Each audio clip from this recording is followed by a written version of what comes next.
tokrat so odločili, da niti ne morem priti v izbiranje, ker minimalnih standardov ne izpolnjujem, s tem, da sem dal enako vlogo kot takrat. Enako, nič drugačno. Kaj se je spremenilo? Samo komisijo, ki jo imenujejo strokovna, so spremenili. Asta Vrečko je nastavila svojo.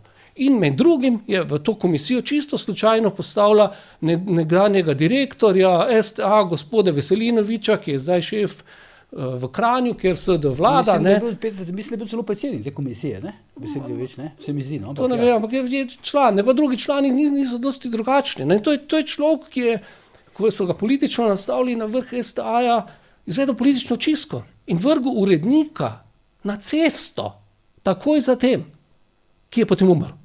In zato se zdaj podeljuje pač neka nagrada nekemu novinarju, ki je bil žrtev politične čistke, nedavno si jo tudi dobil. Ne, takšni ljudje potem, ne jih imenujejo, da so to strokovnjaki, potem politično odločajo o tem, ne,